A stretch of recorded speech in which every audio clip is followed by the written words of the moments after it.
अब हम निकालेंगे उत्पत्ति की पुस्तक, उसका 5वां अध्याय। ये जो वचन है आपने पूरा ध्यान इस वचन पे देना है, क्योंकि जब आप ध्यान दोगे तभी आप इस बात को समझ पाएंगे।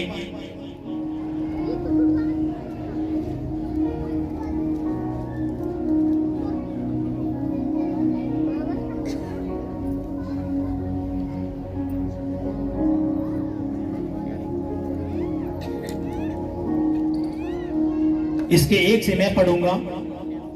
आदम की वंशावली यह है, जब परमेश्वर ने मनुष्य की सृष्टि की तब अपने ही स्वरूप में उसको बनाया। उसने नर और नारी करके मनुष्यों की सृष्टि की और उन्हें आशीष दी। और उनकी सृष्टि के दिन उनका नाम आदम रखा गया। जब आदम 130 वर्ष का हुआ तब उसके द्वारा उसकी समानता में उसी के स्वरूप के अनुसार एक पुत्र उत्पन्न हुआ। उसने उसका नाम सेत रखा। सभी कहेंगे, अपनी आंखों को बंद करेंगे और अपने घुटनों पे आएंगे, अपने सरों को झुकाएंगे और कहेंगे, जिंदा आसमानी बाप। जोर से अपने बोलना, अपने चुपचाप नहीं रहना, अपने मेरे साथ बोलना है। जिंदा आसमानी बाप, आप महान हो, सामर्थी हो। जो वचन मैंने आपका पढ़ा है, सुना है, इस वचन की गहराई मुझे बताइए। पवित्र आत्मा जी, आपका ये वचन मेरी बुद्धि में जाए, मेरी आत्मा में जाए, मेरे खून में जाए, मेरी हड्डियों में जाए, मेरी नसों में जाए, मेरे घरों में जाए, हमारे परिवारों में जाए, और 100 गुना फल लेके आए। कोई भी अंधकार की शक्ति तेरे इस वचन को जो मैंने सुना है ना चुराने पाए, यीशु के नाम में, आमीन, हालेलुया। अपने दोनों हाथों को उठाएंगे, दोनों हाथों को हिलाएंगे, जोर से अपने हिलाना है और कहेंगे, पिताजी मैं तैयार हो चुका हूँ तेरे जिंदा कलाम को सुनने के लिए, क्योंकि मैं जानता हूँ और समझ चुका हूँ आपका वचन ही है जो मुझे आजाद करता है, मुझे छुटकारा देता है, मेरी गरीबी को दूर करता है, दुष्ट आत्माओं को दूर करता है, मुझे चंगाई देता है, मुझे आशीष देता है। तेरा वचन ही है और उसी वचन को सुनने के लिए मैं तेरे भवन में आया हूँ, तेरे दर पे आया हूँ, तेरी बेदी पर आया हूँ। पवित्र आत्मा जी, आज तेरा वचन मेरी जिंदगी में जाए, मेरे घरों में जाए, हमारे परिवारों में जाए, बच्चों में जाए और 100 गुना फल लेके आए। अब ये जो खुदा का कलाम हमने पढ़ा, देखो सुनो, ये जो पुस्तक है, ये जो खुदा का कलाम है जिसको हम बाइबल कहते हैं, ये वो पुस्तक है जब दुनिया बनी, उसकी उत्पत्ति हुई, उत्पत्ति से लेके प्रकाशित वाक्य तक कैसे यह दुनिया बनी और कैसे यह दुनिया खत्म होगी, वो सारी बातें इसके अंदर मौजूद हैं। उत्पत्ति बताते हैं कैसे परमेश्वर ने पूरी दुनिया को बनाया, कैसे उसकी सृष्टि की, और प्रकाशित वाक्य बताता है कैसे दुनिया खत्म होगी और कैसे यीशु मसीह का राज्य धरती के ऊपर आएगा।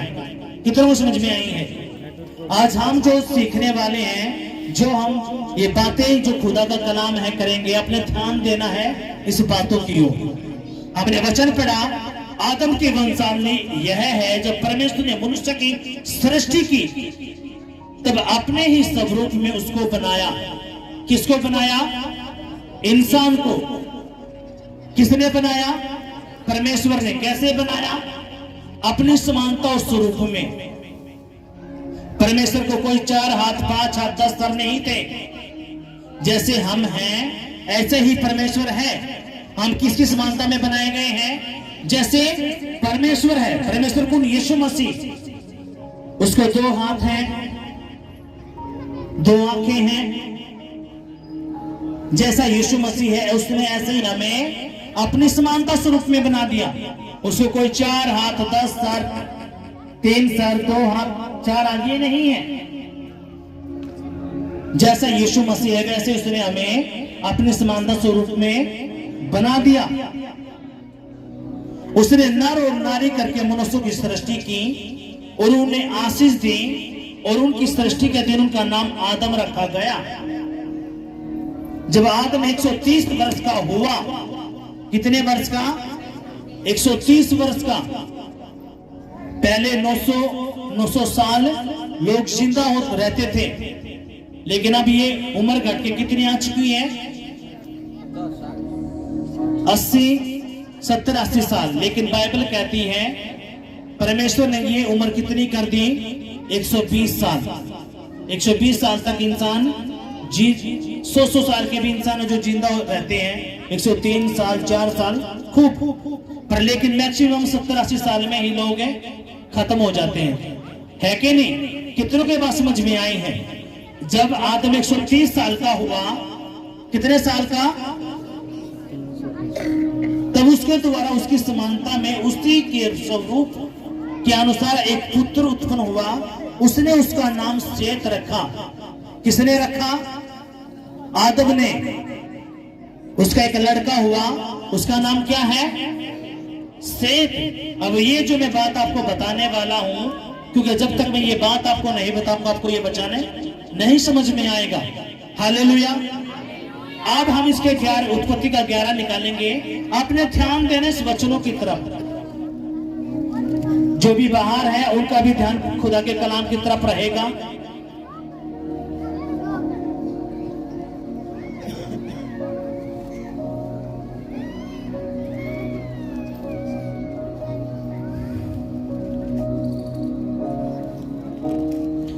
जब आदम हुआ तो आदम का एक लड़का हुआ जिसका नाम सेत था। सेत को बच्चा हुआ, उसका नाम क्या था? अनोस, केनान, मलहेल, यरेद, हनोक, मेतुसेल और लमेक, नहू। ये इनकी पीढ़ियां चली। किससे? आदम से कौन पैदा हुआ? सेत। सेत के बाद कौन आया? अनोस। अनोस का बच्चा हुआ, उसका नाम केनान, मलेल, यरेद, हनोक, मतुसले, लमेक, नू।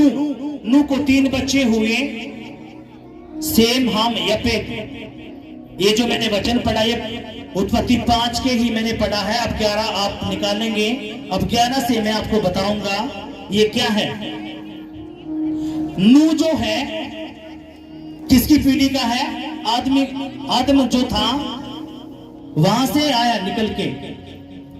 नू को एक बच्चा हुआ, 3 बच्चे हुए, उसमें सेम, हम, यपेत। जो सेम था, सेम के जो बच्चा पैदा हुआ उसका नाम अर्पक्षित था। सले, सले से अबेर, अबेर से प्लेग, प्लेग से रू से सरूग, सरूग से नाहोर, नाहोर से तेरा, तेरा से अब्राहम। ये हमने क्या पढ़ी? पीढ़ियां। जैसे आपके पापा का नाम होता, फिर उसके आपके दादा का, उसके पापा का, उसके दादा का, दादा का, ऐसे चलता रहता है। ऐसे हमने बाइबल में जब पढ़ा तो हम ऐसे ऐसे करते करते हम आदम से सेत, फिर नू, नू से फिर हम यहां तक पहुंचे हैं। कहां तक? 13 तक। जो अब्राहम था, अब्राहम के पिताजी का क्या नाम था? 13। क्या नाम था? कितनों के यहां तक बातें समझ में आई है? जैसे आपके पापा का कोई बिजनेस होता है, कोई नौकरी पे होता है, किसी की छोटी मोटी दुकानें होती है, ऐसे ही 13 जो था इसका भी एक बिजनेस था। क्या था इसका? एक ही काम धंधा करता था, इसका एक बिजनेस था। और जो उसका बिजनेस था वो क्या का था? मूर्तियों का बनाने का। लेकिन जो अब्राहम था वो पहले से ही। एक जो 13 था, जो अब्राहम था, अब्राहम के पिता का क्या नाम है? 13। उसका एक काम, एक बिजनेस, उसका बिजनेस क्या था? मूर्ति बनाने का। लेकिन अब्राहम शुरुआत से ही मूर्तियों से नफरत करता था। जब एक दिन अब्राहम के पिता उसको घर में छोड़ के कहीं बाहर गए, जैसे आप देखते होंगे आपके पिताजी भी कहीं चले जाते होंगे, आपका दुकान है परचून की, कुछ भी, जैसे आपके मम्मी पापा भी जो बाहर जाते हैं, आपके कोई भी काम छोड़ के चले जाते, तो इसका संभाल करना है, देखभाल करनी है। ऐसे ही 13 भी अपने बेटे अब्राहम को छोड़ के चला गया। जब अब्राहम घर में था तो एक ग्राहक उनके घर में आया। अब अब्राहम जब घर में था, उसके पिताजी कहीं पे जा चुके थे, तो एक ग्राहक उसके घर में आया। उसने कहा, ये जो मूर्तियां हैं ये तू मुझे दे, ताकि मैं अपने घर पे लेके जाऊं और मैं इसकी आराधना करूं। तो अब्राहम ने कहा, आप कितने साल के हो? उसने कहा, मैं 40 साल का हूं। ये जो मूर्ति है ये तो अभी बनाई है मेरे पिताजी ने, इसके मुश्किल से 1 महीना हुआ है, आप क्यों उस पे? पर लेकिन वो उसकी ना मान के उस मूर्ति को लेके चला गया। एक दिन अब्राहम ने क्या किया, उसने डंडा लेके सारी मूर्तियों को तोड़ दिया। तोड़ने के बाद एक मूर्ति रह गई और डंडा उसने क्या किया, उस मूर्ति के हाथ में दे दिया। और जो लोग उनके घर पे आए, उसने कहा, अगर ये जो बड़े वाली मूर्ति है, इसने क्या किया, इन सारी मूर्तियों को तोड़ दिया। अब जितने भी लोग अब्राहम के घर में आए थे, उन्होंने कहा, तू पागल है, तू मूर्ख है, ये मूर्ति कैसे इनको तोड़ सकती है, तू बेवकूफ है। ये बातें किसको बोलने लगे? किसको बोलने लगे लोग? आवाज नहीं, किसको बोलने लगे? अब्राहम को। क्या बोलने लगे? तू पागल है, ये मूर्ति कैसे इनको तोड़ सकती है? अब्राहम ने कहा, नहीं, इन्होंने डंडा लेकिन सारी मूर्तियों को तोड़ दिया। वो बोले, मैं तो मान ही नहीं सकता, कैसे ये मूर्ति तोड़ सकती, क्योंकि ये तो निर्जीव है, ये तो पत्थर है, ये तो बोलती नहीं ना देखती, ये कैसे कर सकती है? अब्राहम बोला, यही तो मैं आपको समझाना चाहता हूं, यही बात तो मैं तुम्हें समझाना चाहता हूं। ये कैसे तुम्हारा भला कर सकती है? नहीं तुम्हारा भला कर सकती, ना तुम्हारा ये बुरा कर सकती। कितनों को समझ में ये बात आई है? अगर आई है तो जोरदार तालियां बजाएंगे। यही कारण था कि खुदा ने अब्राहम को चुना, और जब अब्राहम बुलाया गया तो अब्राहम 175 साल का था, और यहोवा खुदा ने कहा, अब्राहम तू मेरे पीछे हो ले। अब्राहम को नहीं पता इसका नाम यहोवा है। उसने एक आवाज सुनी, आवाज के पीछे हो लिया। उसने कहा, अपने घर बार को छोड़ और मेरे पीछे आ जा। वो उस बात पे, उस आवाज पे विश्वास करके चल पड़ा। अब अब्राहम से इसहाक, इसहाक से याकूब, अब्राहम के एक बेटा उत्पन्न हुआ, उसका नाम क्या? इसहाक। इसहाक से एक बच्चा पैदा हुआ, उसका नाम क्या? याकूब। अब यहोवा जो खुदा था, उसने अब्राहम से एक वाचा बांधी थी, अब जितनी भी ये पृथ्वी है, क्योंकि अब्राहम जो था, उसकी जो पत्नी सारा थी वो बांझ थी, और खुदा ने कहा था तुझसे एक बेटा पैदा होगा, एक बेटा पैदा होगा, तूने उसका नाम इसहाक रखना है, और इस पूरी दुनिया पे तो विश्वासियों का एक पिता होगा। जितने आकाश में तारे हैं उतना ही तेरा वंश होगा। जब अब्राहम ने परमेश्वर से कहा, प्रभु मैं तो बूढ़ा हो चुका हूं, मेरी पत्नी बांझ है, कैसे ये होगा? लेकिन खुदा ने कहा ना, तू विश्वास कर, ये होगा। और जब अब्राहम कितने साल का था जब बुलाया गया? 75 साल का।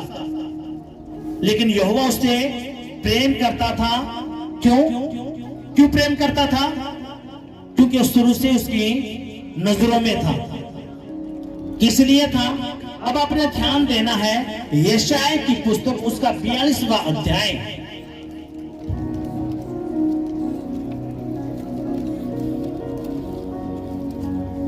उसके पास से मैं पढ़ूंगा, आपने ध्यान देना है। परमेश्वर जो आकाश का सर्जने और तानने वाला है, जो उकुस से इस पृथ्वी का फैलाने वाला, और उस पर के लोगों को सांस और उस पर के चलने वालों को आत्मा देने वाला है, वो यहोवा है। वह यूं कहता है। अब खुदा ने यहां पे क्लियर किया, क्या कहा? परमेश्वर जो आकाश को सर्जने वाला, आप ऊपर देखोगे, क्या ऊपर?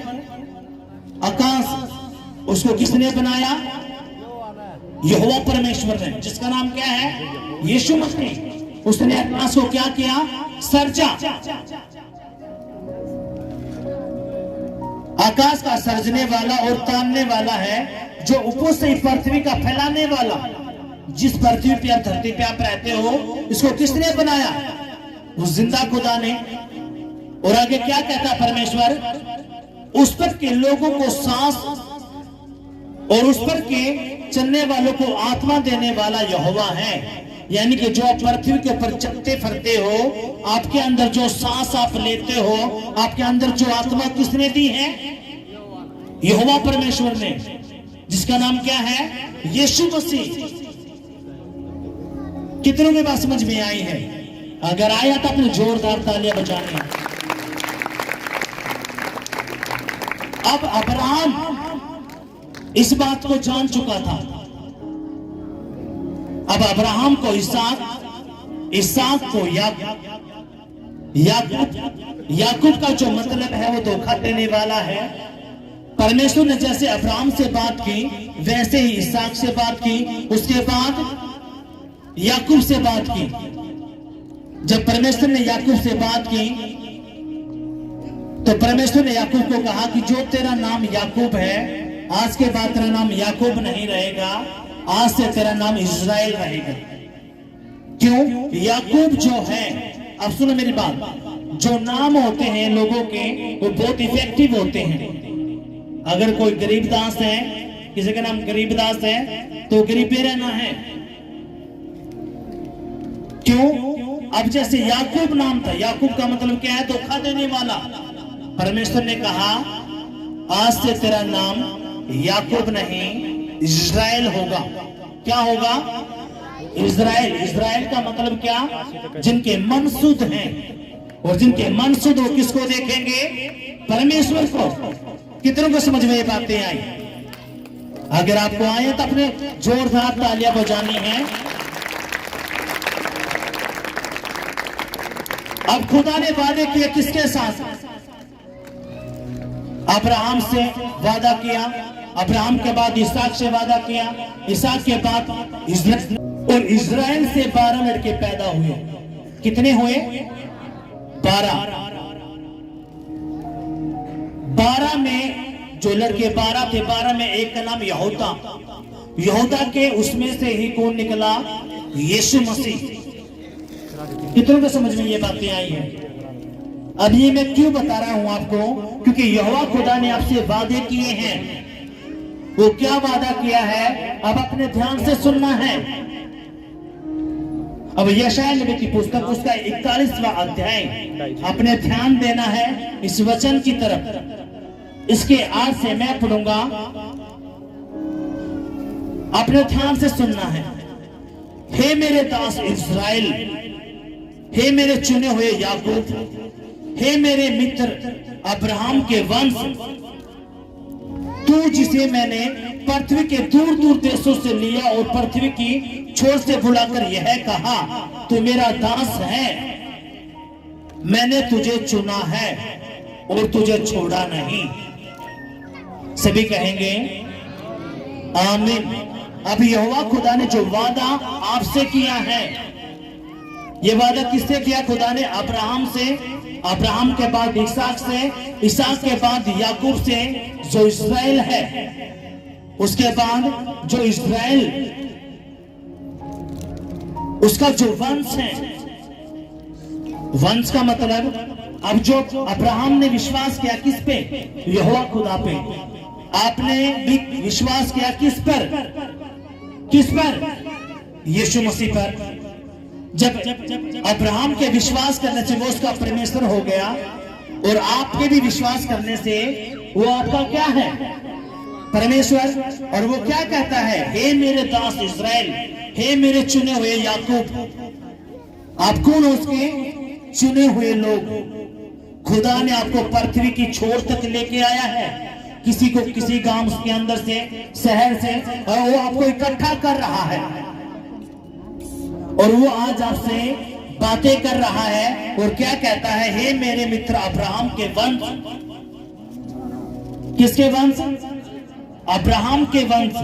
क्योंकि पहली बार विश्वास किसने किया? अब्राहम ने। उसके कोई यहोवा दिखाई नहीं दिया था, उसके सर्ववाद पास क्या आई थी? आवाज। उस आवाज के कारण उसने क्या किया? विश्वास। आपको यीशु मसीह दिखता है? नहीं दिखता ना? आप ऐसे विश्वास ही कर रहे हो ना? उस विश्वास के द्वारा परमेश्वर आपकी जिंदगी में काम करता है। यही विश्वास किसने किया? अब्राहम ने। और अब्राहम विश्वासियों का क्या कहा गया? पिता। पहला विश्वास किसने किया? अब्राहम ने। और खुदा ने किया जितने भी लोग ऐसे विश्वास करेंगे वो तेरे क्या हो जाएंगे? वंश। हालेलुया। यीशु मसीह की 6। फिर अब्राहम से इसहाक, इसहाक से याकूब, याकूब का नाम बदलकर इजराइल रखा गया। और खुदा कहता है हे मेरे दास, दास का मतलब मेरे बेटा मेरी बेटी जो उस पर विश्वास करते हैं। खुदा कहता है हे मेरे बेटा मेरी बेटी, हे मेरे चुने हुए याकूब, हे मेरे मित्र अब्राहम के वंश, तू जिसे मैंने पृथ्वी के दूर दूर देशों से बुलाया है, चुना है। आप अलग अलग गांव से, शहरों से, स्टेट से आप आए हो, अपने आप थोड़ी आप आए हो। परमेश्वर ने आपको चुना है। कितनों की बात समझ में आई है? अगर आया तो अपने जोरदार तालियां बजाना। वो कहता है मैंने तुझे चुन लिया है पृथ्वी भर में से, तुझे छोड़ा नहीं है। और आगे खुदा क्या कहता है? मैंने तुझे चुन लिया और तुझे तजा नहीं। इसलिए हे इस्राएल, मैं तुझसे कहता हूं मत डर। अब शुरू कर दिया खुदा ने अपनी बात कहना आप लोगों से। उसने क्या कहा? मत डर क्योंकि मैं तेरे संग हूं। इधर उधर मत भाग क्योंकि मैं तेरा परमेश्वर हूं।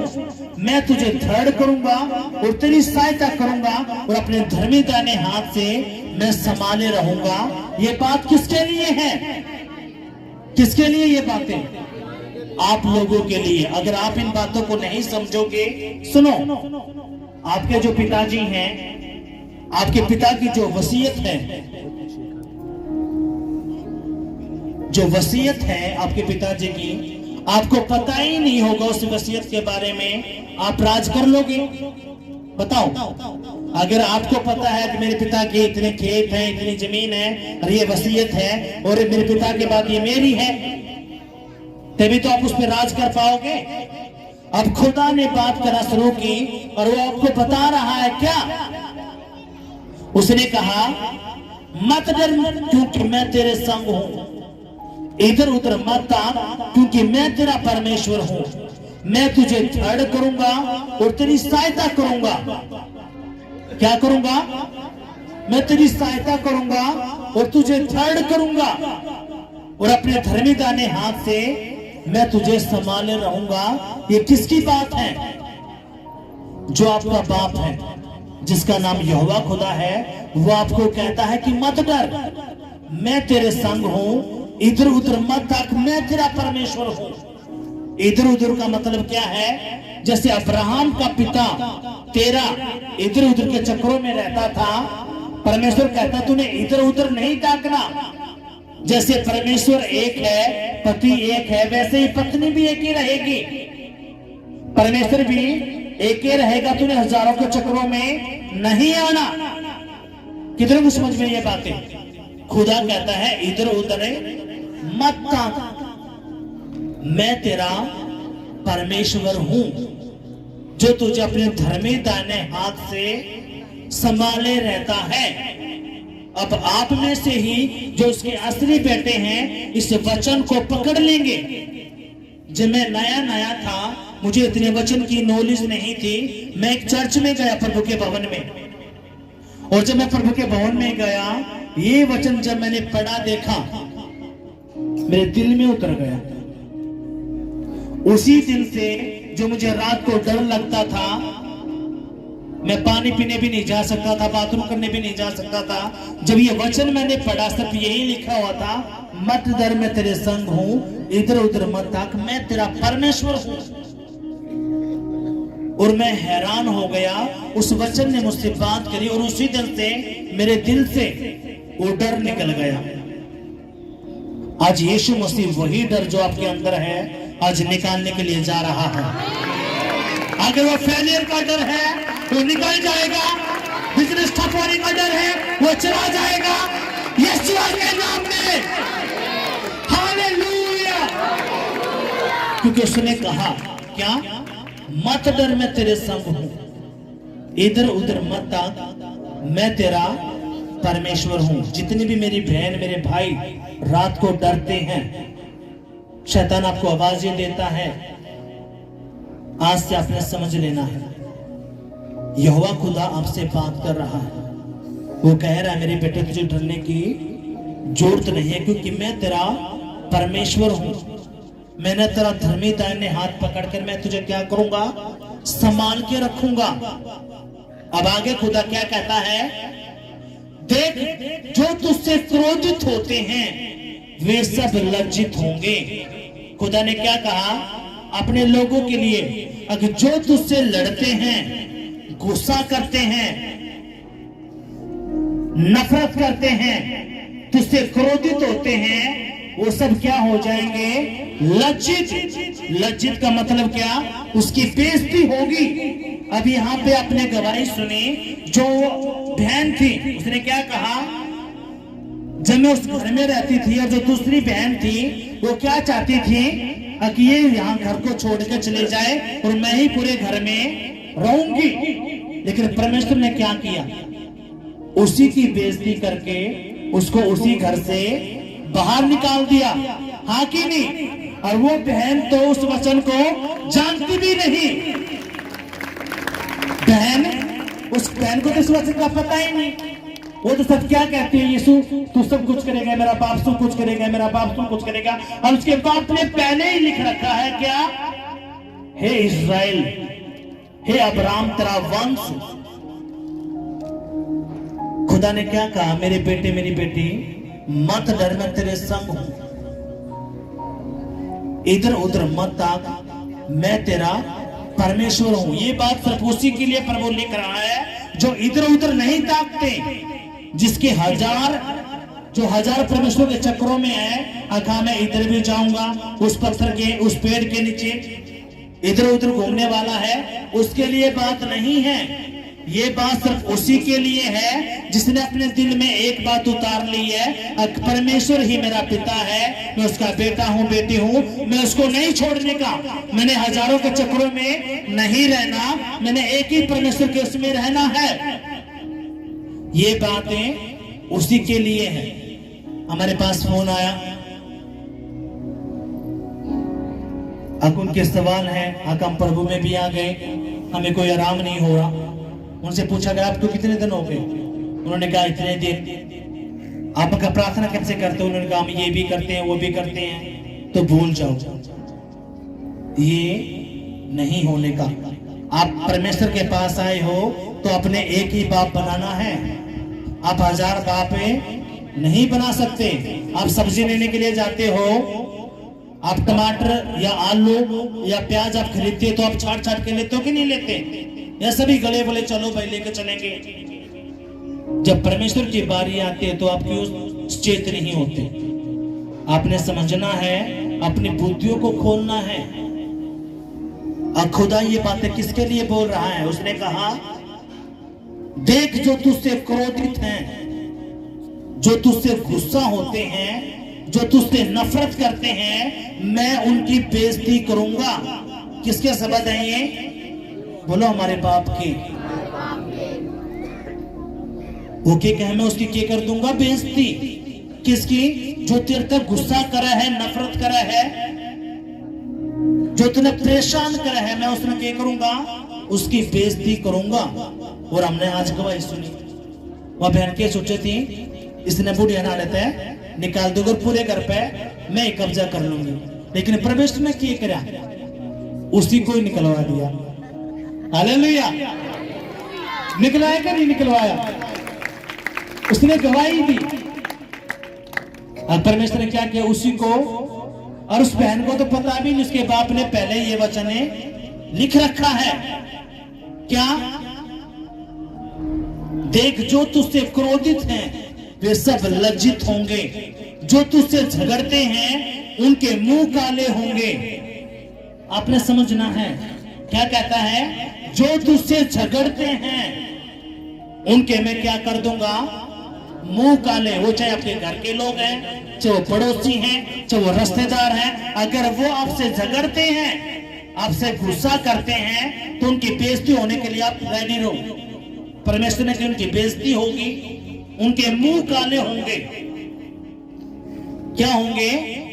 मुंह काले। लेकिन ये बात किसके लिए प्रभु बोल रहा है? जो उसका असली बेटा बेटी है।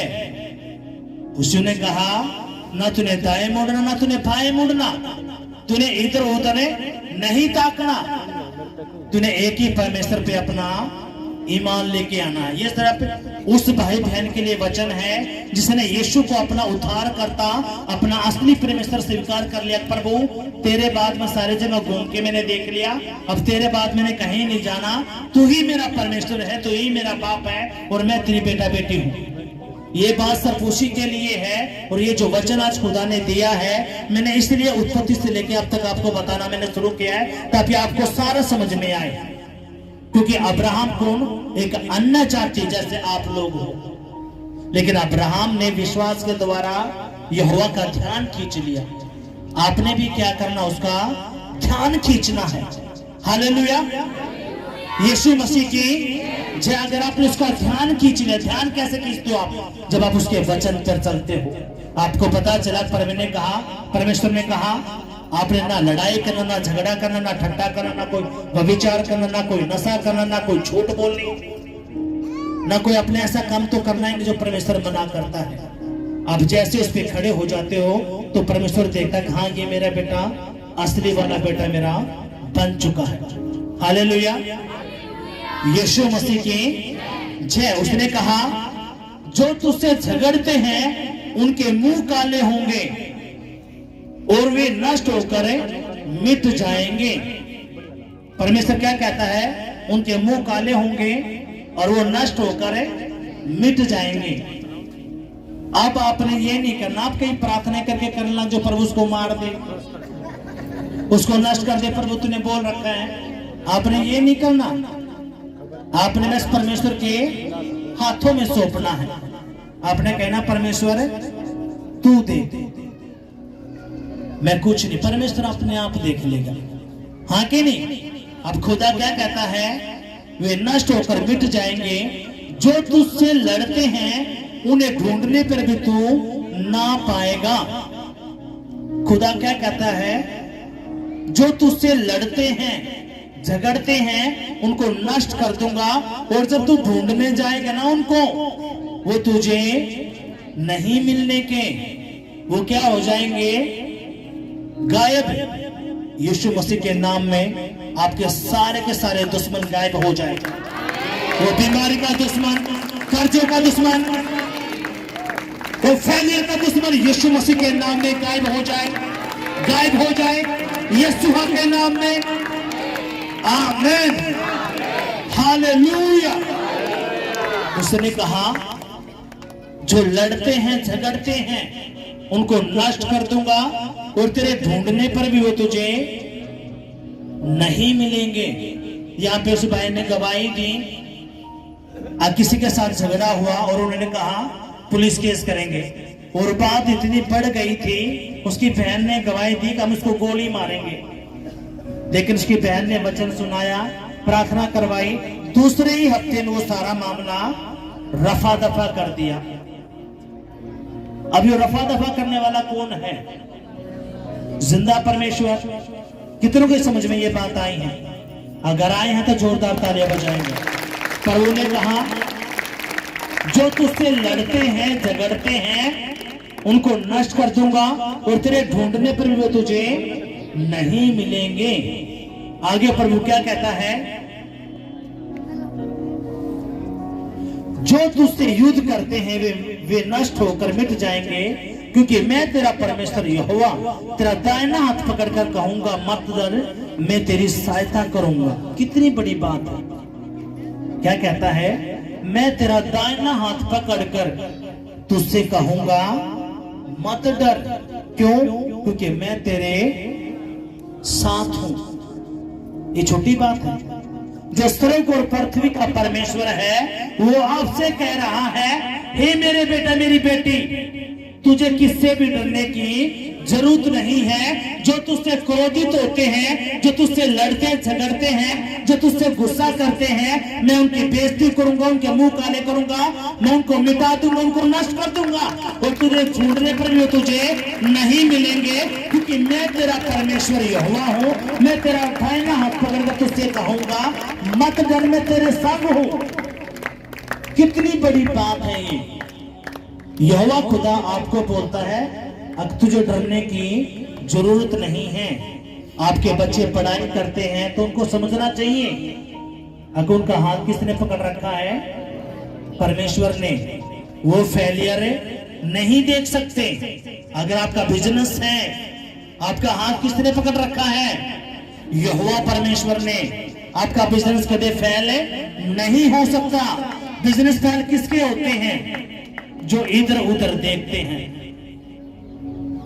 बच्चे नाकामयाब कब रहते हैं? जब वो इधर उधर देखते हैं। ये बात परमेश्वर सब उसी के लिए कह रहा है। सुनो, यहोवा खुदा ने देख लिया था जो अब्राम है, अब्राम के बाद इसका जो वंश है, इसका वंश मेरी आज्ञाओं को मानेगा। और अब्राम के जब बेटा पैदा हुआ, अब्राम ने पहले ही अपने बच्चों को समझाना शुरू कर दिया था कि तेरा परमेश्वर एक है और उसका नाम क्या है? यहोवा। अगर तू यहोवा की आराधना करेगा तो जितनी धन दौलत मेरे पास है तेरी रहेगी। अगर तू यहोवा को छोड़ देगा तो ना तो मैं तेरा हूं ना धन दौलत तेरी है। तू यहां से चला जा। जैसे अब्राहम ने अपने बच्चों को सिखाया, वैसे इसहाक ने अपने बेटे इस्राएल को सिखाया। इस्राएल ने किसको सिखाया? अपने बेटे को। इसलिए जो यहूदी कौम है, मुट्ठी भर है। वो कितने हैं? मुट्ठी भर। लेकिन उनके पास इतनी जबरदस्त टेक्नोलॉजी, क्योंकि वो किसकी आराधना करते हैं? वो यहोवा परमेश्वर की। दुनिया में सबसे ज्यादा बिकने वाले, मानने वाले लोग कौन हैं? जो खुदा का कलाम मानते हैं। एक एक बात उत्पत्ति से लेकर प्रकाशित वाक्य तक परमेश्वर ने सब कुछ जाहिर कर दिया। उसने बताया कैसी दुनिया मैंने बनाई है, अब ये कैसे नष्ट भी होगी। इसलिए एक एक बात खुदा की आज पूरी हो रही है। कितनों की बात समझ में आई है? अगर आई है तो जोरदार तालियां बजाएंगे। आज क्या अपने दिल में रखना है? क्या रखना अपने दिल में? पे विश्वास। उसने कहा मत डर, मैं तेरे संग हूं। जो तुझसे लड़ते हैं, झगड़ते हैं, झगड़ा करते हैं, तुम्हें डरने की जरूरत नहीं है। अगर आप उसके असली वाले बेटे हो, आप देखोगे एक एक बात जो आपने यहाँ पे पढ़ी है वो आपकी जिंदगी में पूरी होगी। आप देखोगे जो आपके पड़ोसी आपसे झगड़ते हैं, आपसे गुस्सा करते हैं, 2 दिन के बाद, 1 महीने के बाद उनकी बेइज्जती होता है, आप खुद देखोगे। हालेलुया। क्योंकि परमेश्वर का वचन झूठा नहीं है, वो सच्चा है। और सबसे बड़ी बात वो क्या कहता है? क्या मैंने तुझसे नहीं कहा तू हिया बांधड़ हो जा, तेरा मन कच्चा ना हो। जहां जहां तू जाएगा वहां वहां तेरा परमेश्वर यहोवा तेरे संग रहेगा, तेरे साथ रहेगा। कितनी बड़ी ये बात है। जहां जहां आप जाओगे, आप कहीं पे भी जाओ, परमेश्वर आपका हाथ पकड़ के चलता है, आपको पता ही नहीं। लेकिन आज आपको पता चल गया है और आपने देखना है, अगर मेरे परमेश्वर ने मेरा हाथ पकड़ रखा है, मैं उसके साथ हूं और मेरा परमेश्वर मेरे साथ है। अब आप में से ही विश्वास का लेवल बढ़ना शुरू हो जाएगा। जिसका बड़ा लेवल है विश्वास का, वो अपने घरों में बरकतें, आशीषें देखना शुरू हो जाएंगे। और आप में से ऐसे लोग होंगे तो डाउट करेंगे, यार मेरा हाथ कैसे पकड़ेगा प्रभु, मेरा हाथ कैसे पकड़ सकता है। जब आपका हाथ पकड़ता है परमेश्वर तो क्या होता है, गवाहियां आती हैं। मेरा कमर का दर्द चला गया, मेरे नसें छूट गए, मेरा छाती का दर्द, मेरा घर बन गया। ये क्या है? परमेश्वर ने उसका हाथ पकड़ा है, तभी तो उसकी जिंदगी में काम होना शुरू हुए हैं। जब तक उसका हाथ नहीं पकड़ा था वो गरीबी में बीमारी में था, लेकिन जैसे खुदा ने उसका हाथ पकड़ा उसकी जिंदगी बदलना शुरू होगी। आज यीशु मसीह ने आपका हाथ पकड़ा है, आपकी भी जिंदगियां बदलने के लिए जा रही हैं, आपकी जिंदगियां बदलने के लिए जा रही हैं, आपके परिवार की जिंदगी बदलने के लिए जा रही है, बच्चों की जिंदगी बदलने के लिए जा रही है।